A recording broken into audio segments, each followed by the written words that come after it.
खुलुमबाय आं माइनाव बसुमतारी गिबियावनो बर' रादाब खोनासंनो मोजां मोनग्रा बयबो नायगिरि नोंथांमोनखौ आंनि बड' चेनेलाव बरायबाय लोगोसे गोजोन फुंबिलिनि गाहाम हामलायथि बावहरबाय नोंथांमोननि थाखाय लानानै फैबावबाय आं गोदान मोनसे रादाब अन्नानै भिडिअखौ जोबजासिम नायलांदो। दिनैनि गिबि रादाबाव दङ उदालगुरि जिल्ला हरिसिंगा थानानि सिङाव थानाय 2 नं घाग्रापारा गरायदा गामिनि एलस्रि बाग्लारिनि फिसाय रनजित बाग्लारिया गोमानानै दङ होननानै मिथिना मोननाय जादों। थांनाय 2023 मायथाइनि अक्ट'बर दाननिफ्राय दिनैसिम 4 दान जाबाय होननानै रनजित बाग्लारिनि बिसि एलस्रि बाग्लारिया खौरांगिरि मेलनि गेजेरजों फोरमायथिदों आरो सोरबाफोर नुसनबायोब्ला जानबुं नाम्बार 8471810528 आव फोरमायहरनो खावलायदों रनजित बाग्लारिनि बिसिया। बिटिआरनि क'क्राझाराव थुनलाइयारि फोरबोआ मैया जोबनानै थांबाय। जोबथा सानाव बाहागो लानानै जोबोर गोजोननाय फोरमायथिदों केनियानि खन्थाइगिरिया। केनिया हादोरनि health and HIV specialist doctor केन्नेथआ थामथि क'क्राझार थुनलाइयारि फोरबोआव बाहागो लानो मोननानै गोजोननाय फोरमायनायखौ नुनो मोननाय जादों। गलाघाट जिल्लानि सिङाव थानाय तेलिसाल हालामनि हिरिम्बा नोगोराव दुलाराय बर' फरायसा आफादनि 56थि थान्दै जख'न्थाया 2, 3 आरो 4 फेब्रुवारियाव सानथामनि मेहेरगोनां हाबाफारिजों खुंफुंजागोन होननानै मिथिना मोननाय जादों। मिथिना मोननाय बादिब्ला दासान्दि बे जख'न्थायनि लाहार फाहार खालामनाया सोलिगासिनो दङ आरो बेनि लाहार फाहार खालामनाया 90% जाफुंबाय होननानै बानजाय आफादआ मैया खौरां बिजोंनि गेजेरजों फोरमायथिदों। आलादा रायजो बड'लेण्ड सोमावसारनायाव मुंख्लं जालांनाय नखरफोरनो सोरखारा फोसावखानाय 5 लाख रांनि अनसुंथाइखौ मोनजोबनांगौनि थाखाय फिन आरो दाबि खालामदों बाक्सा जिल्ला मुंख्लं नखरारि आफादआ।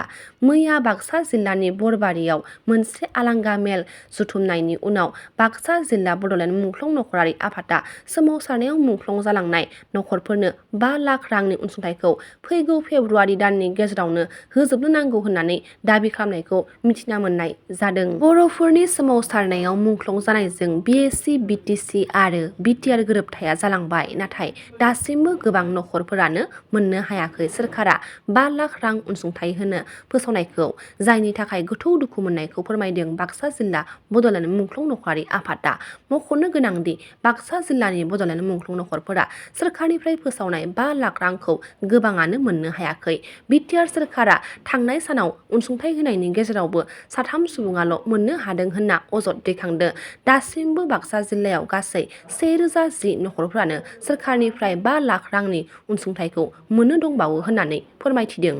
जायनि थाखाय आद्रा थानाय नखरफोरनो अनसुंथाइखौ थाबैनो होजोबनो बिटिआरनि गाहाय मावफुं सोद्रोमा प्रमद बर'खौ खावलायदों। खुंथाइ गोहोनि सोरखारा मुंख्लं नखरफोरनो 5 लाख रांनि अनसुंथाइखौ थाबैनो होजोबाब्ला फैबाय थानाय समाव राजखान्थि बिथिङावबो गोख्रों राहा लागोन आरो राजा लामायाव सोमावसारनायनि थांखि लागोन होननानैबो बाक्सा जिल्ला बड'लेण्ड मुंख्लं नखरारि आफादआ फोरमायथिदों। सनितपुर जिल्ला दुलाराय बर' फरायसा आफादनि खुगा 51थि बोसोरारि थान्दै जख'न्थाया सानथामनि हाबाफारि बादियै गाजा गोमजायै गाब होनानै खुंफुं जालांबाय। तेजपुर नोगोरमानि साखाथियाव थानाय घरामारा दख'रा दुलाराय बर' फरायसा आफादनि आवथायाव थानाय घरामारा बिष्णु ज्यति नब्लाङाव मैयानि बे गेवलां मेलाव गाहाय आलासि महरै बाहागो लादों मिरु दुलाराय बर' फरायसा आफादनि आफादगिरि दिपेन बर'आ। दुलाराय बर' फरायसा आफादनि गाहाय बोसोनगिरि खुंख्रा सोरगियारि, आसाम सरकारनि केबिनेट मन्थ्रि अशक सिंघाल, क'क्राझार बियाबनि एमएलए लरेन्स इस्लारि, तेजपुर एडिसि कबिता काकति, बरसला बियाबनि बारग' एमएलए सतिश बसुमतारिजों लोगोसे गोबां मेलेमजिबि मानगोनां आलासिफोरा बाहागो लानायखौ नुनो मोननाय जादों। थामथि बाक्सा जिल्ला इनड'र क्लाब उसु चेम्पियनशिपनि बादायलायनाया थुंगेबाय। जानुवारि दाननि 27 आरो 29 खालाराव बाक्सा जिल्ला डिस्ट्रिक्ट स्पर्टस कमप्लेक्स इनड'र हल बाथौफुरियाव खुंफुंजानाय जिल्ला थाखोनि उसु चेम्पियनशिप गेलेनाय बादायलायनायनि फाइनाल गेलेनायखौ बेखेवनानै होयो बाक्सा जिल्ला गेलेग्रा मावख'नि मावख'गिरि बिक्रम सिं दैमारिया। बाक्सा जिल्ला उसु एस'सिएशन आन्डार उसु एस'सिएशन अफ आसामआ बानजायनाय बे गेलेनाय बादायलायनायाव बाक्सा जिल्ला सिंनि गासै हौवासा हिन्जावसा सा 65 जन गेलेगिरिफोरा बाहागो लानायखौ मिथिना मोननाय जादों। बे गेलेनाय बादायलायनायाव बादायलायनायनि बिथोनगिरि महरै बाहागो लादों मुन्ना औवारि, सोद्रोमा महरै रतिरामनाथ बर', सन्जय बांसियारि बिथांमोना। उसु गेलेनायनि बिजिरगिरि महरै मिथिसार नार्जारि, खोरोम मुसाहारि, कपिल मोसाहारि, अकन बसुमतारि बिथांमोना बाहागो लादों। गाहाय बिजिरगिरि महरै टिंकु चन्द्र ब्रह्म आरो लेङाइ बिजिरगिरि महरै दानसोरां दैमारिया बाहागो लानायखौ नुनो मोननाय जादों।